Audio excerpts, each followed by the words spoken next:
Oh, that was fab. I never really thought of it like this, but when you were speaking, I thought, yeah, slow down means relax, just relax. And I never really thought of it. And I organised this big health and wellness show. You'll remember me talking about it ages ago, and it was fantastic. But the bit I got really stressed about was at the end. They asked me to, make a video, and it was just sort of sprung on me, and I was umming and ahhing, and I was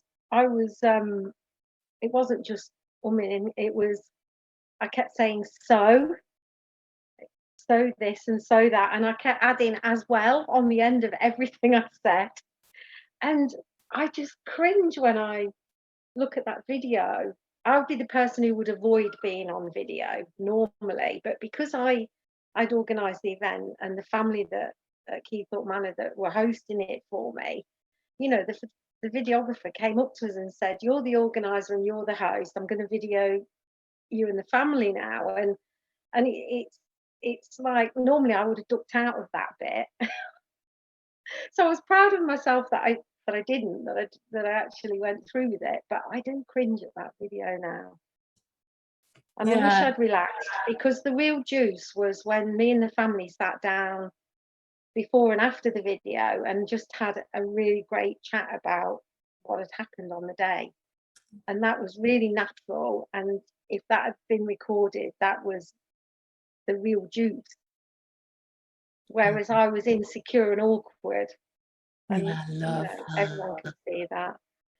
And then the other thing was, I've just come back from the Lake District and camping, and I stumbled across this place, Wastwater. I don't know if anyone has ever been there in Eskdale, but there was this Wast Bridge End at the tip of Scarfell Pike. And as soon as I got out the car, I experienced silence like I'd never experienced before. It just knocked me back. The silence was immense, and it was the most restorative place. It was just so wonderful. I don't know if anyone's been there, but I highly, highly recommend it. And I came back. I'm no camper. I've not camped 20 years, so all that side of it was a bit of a challenge. But I came back from the whole experience really restored from taking time out in silence. Wow.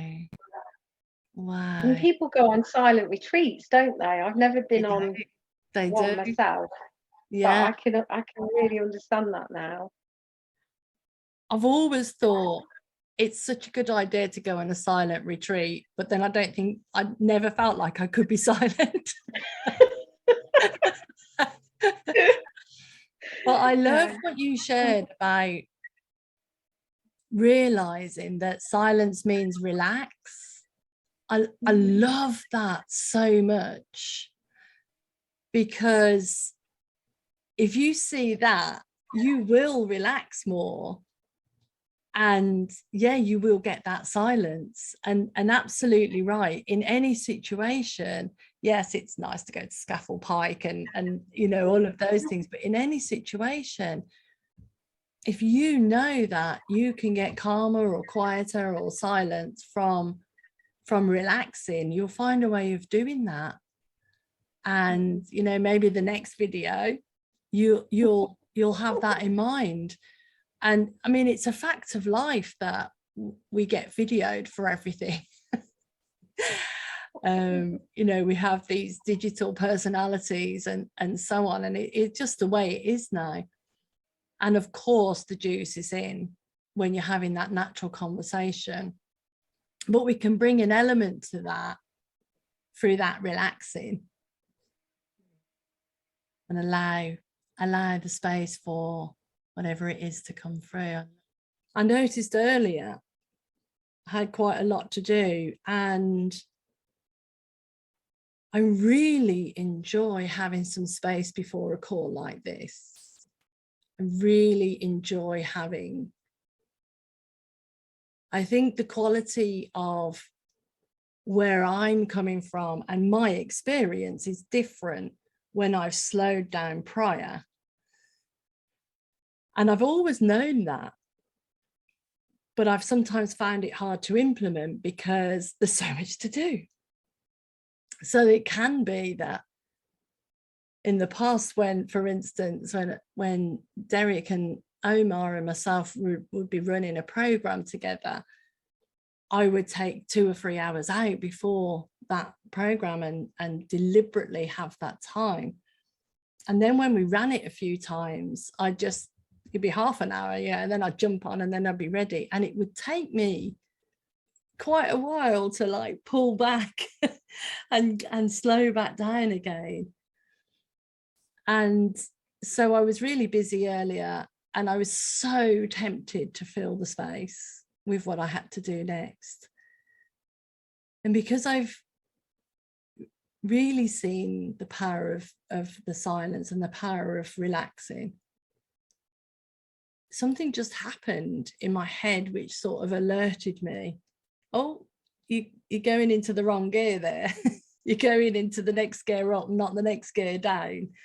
And I was just able to slow back down a little bit and come and potter and get the room ready and just prepare myself and so on, and have that slowing down process. So I love that,